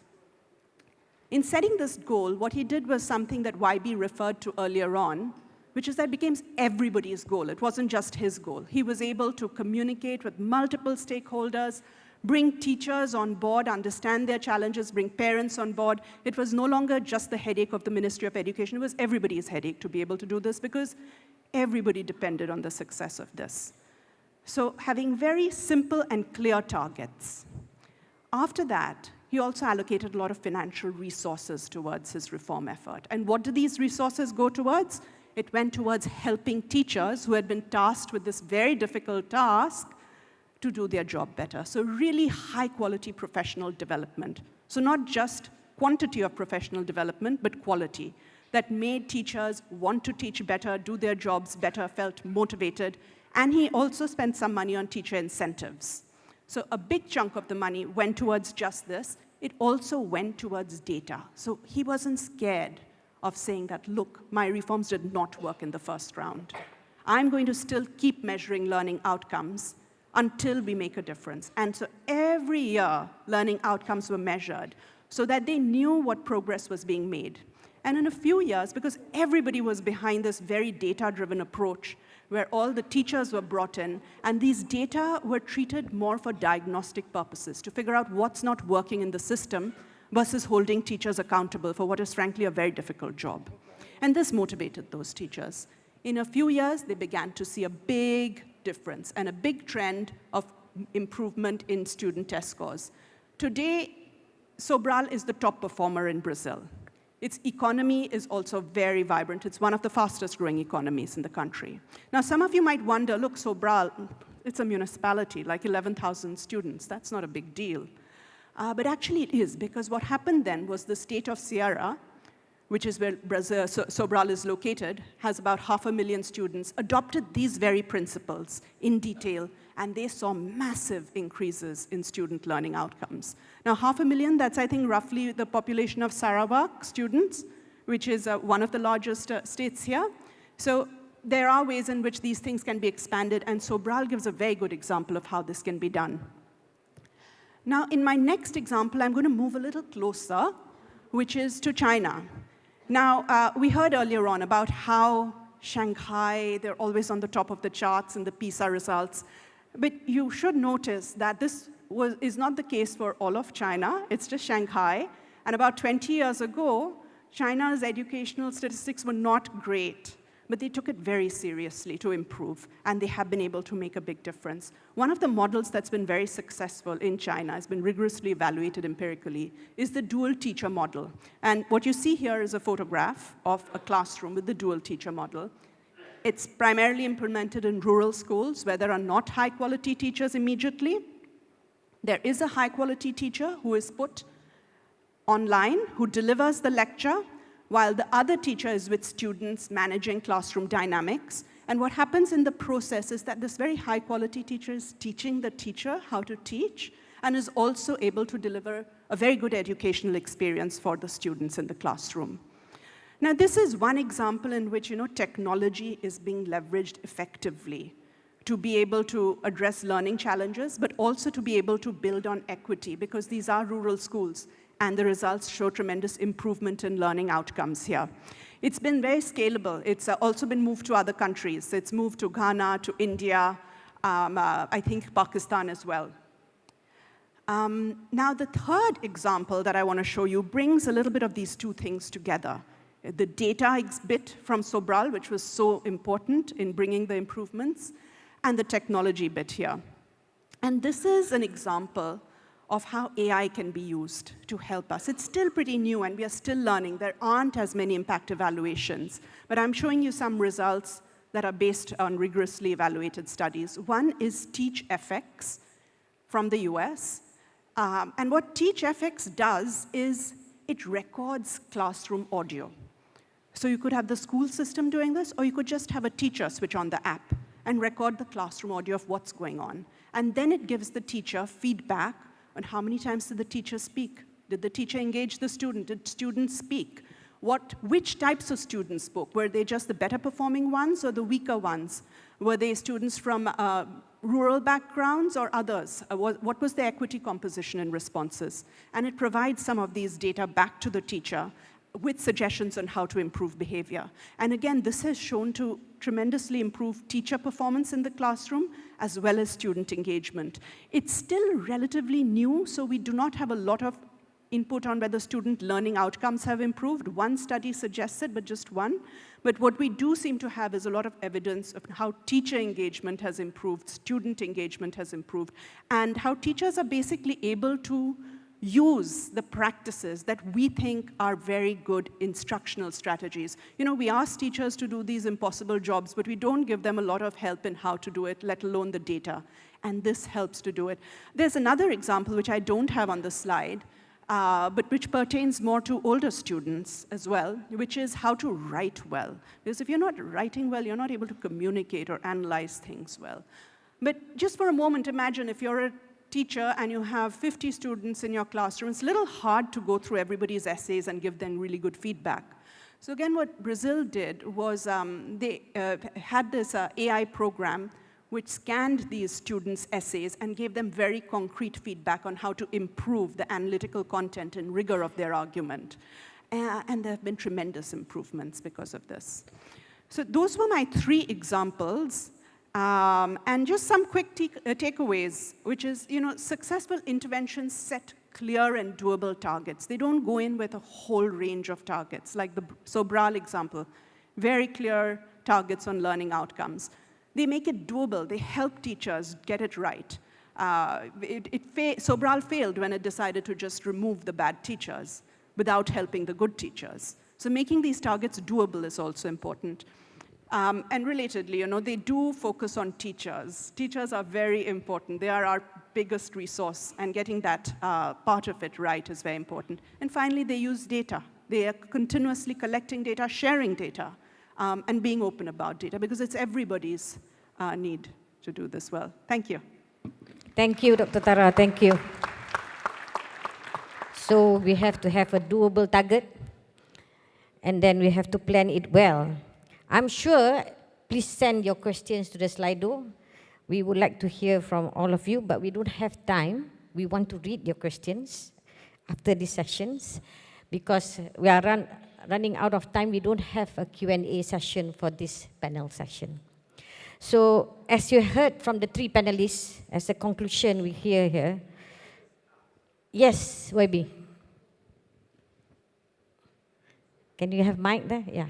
Yeah, it's like, okay, let me break the rule and still 5 minutes of the lunchtime. Okay. All is good. I think even though that a lot of us, the so-called policy planners, are under Ministry of Economy, so to speak, but everyone who manages economic planning understands, you begin with the assets. You know, you have your capital assets, we might not have that much. You have your land assets, we might not have that much. But we do have labor assets, labor capitals, which is schools and, you know, universities and so on.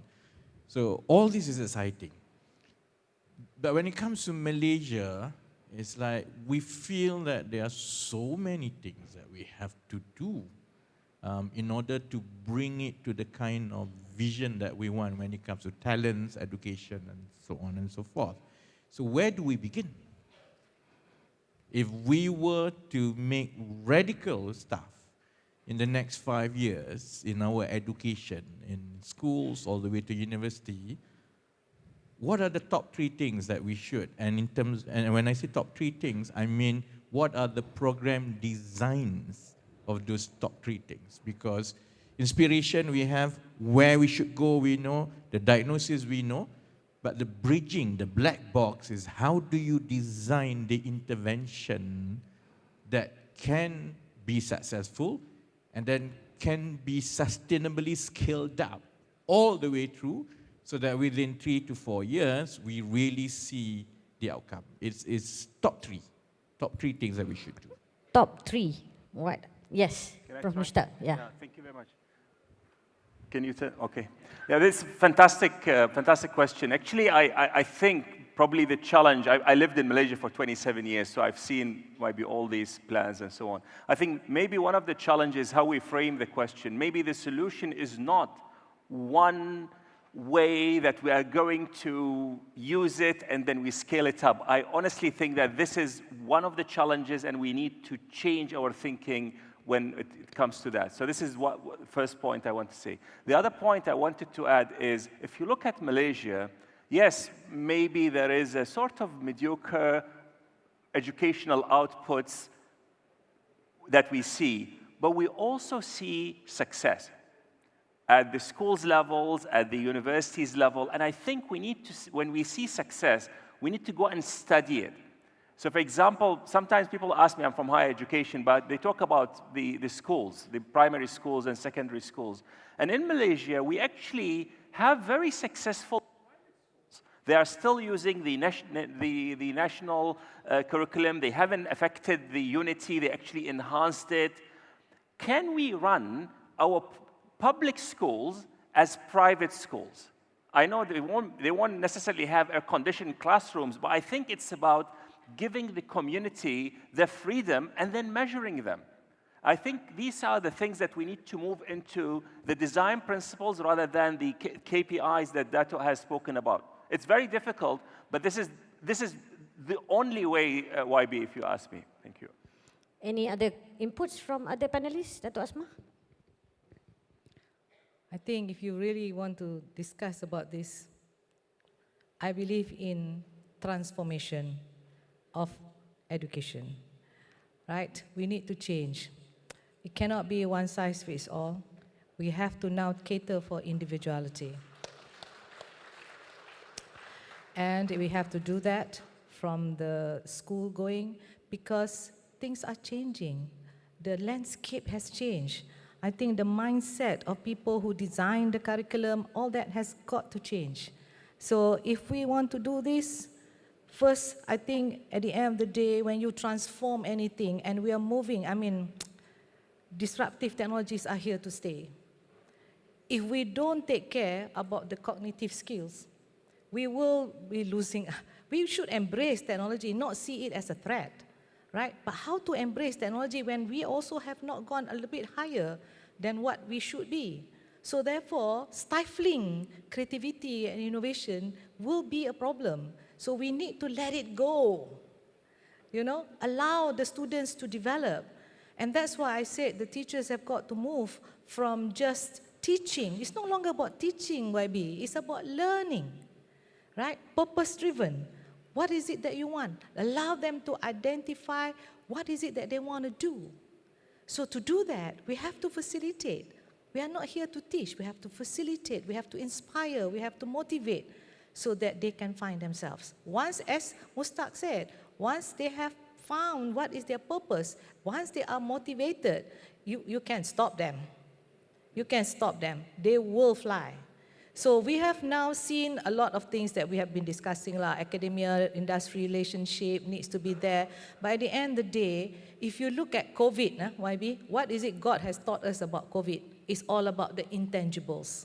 Science alone cannot answer for COVID. You need to have a whole nation, a whole society approach to handle complex, unknown problems of the future. So that's why I say at the end of the day, make yourself and train, or not the train, you nurture students to be good human beings first. Put the intangibles in. That's why for me, falsafah pendidikan negara is very important to make sure that we are good human beings, and at the end of the day, when we start to move out into the global arena, when we start to become corporate leaders, when we start to move industries in the country, we know what's right and what's wrong. Integrity, therefore, will drive us to be a better nation for the future. Thank you. Dr. Tara, you have anything to add?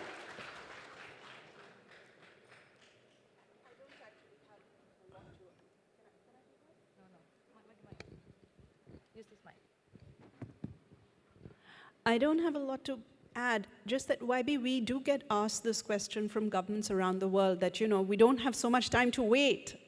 We need to do things quickly. But unfortunately, some things are going to take a little bit of time, and getting the foundations right today are essential for Malaysia. And you asked for 3 things, to invest in. And I would definitely suggest early childhood education, and we know the design of programs that work well. I would suggest getting your foundational skills right. If your children cannot read and write at an early age, that's a massive loss of confidence for them. As they grow older, they're not going to be able to have these sophisticated cognitive skills that we want them to have in a world of uncertainty. So really getting that important. And then at the higher education levels, seeing where there are innovative islands and how one can build on that.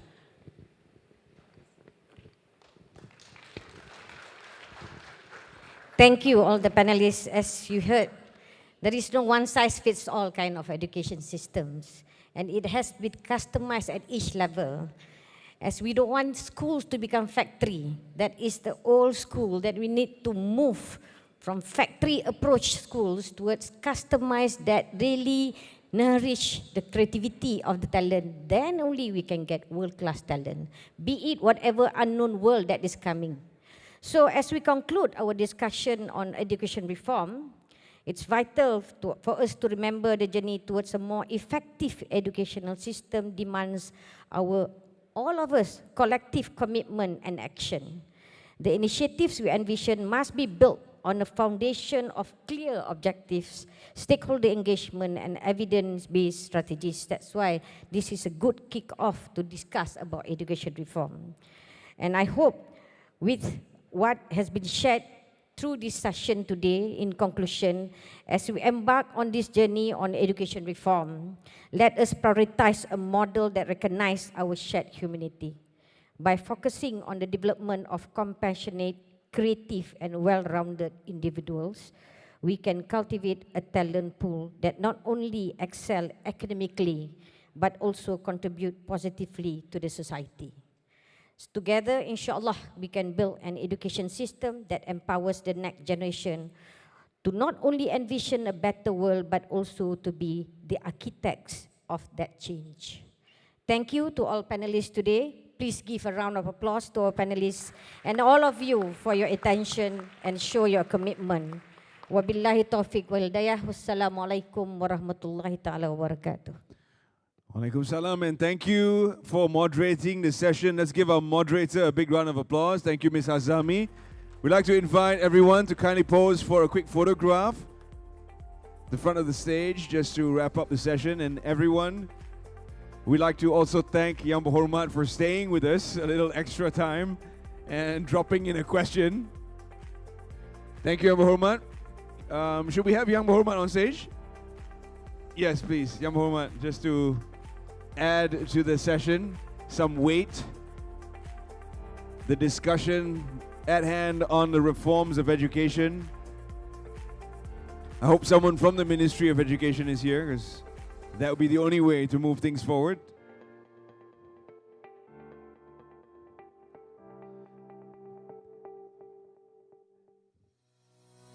A big thank you once again to our panel on educational reform. And I must quickly segue into what's to come after lunch, which is labor reform. Very much tied in to what we just discussed, the talent pool that will be created as a result of educational reforms. What's going to happen with the labor market that we currently have? How do we direct traffic and how do we move them into positions where they're able to enjoy a higher level of income? We do have a great panel lined up for you. And on that note, we'd like to once again thank all our Ministry of Economy, highest ranking officials joining us here today alongside Yang Berhormat. Thank you to the Secretary General and Deputy Secretary Generals for also staying throughout the event. And on that note, lunch will be served. So ladies and gentlemen, please do kindly join us for lunch, just served outside of the terrace. Reconvene kindly inside the hall at 2:15 p.m. so we can get things moving along. Lunch is served outside of the terrace. Please do reconvene inside the hall at 2:15 p.m. Our next session is on labor reform. We look forward to your participation then. Thank you.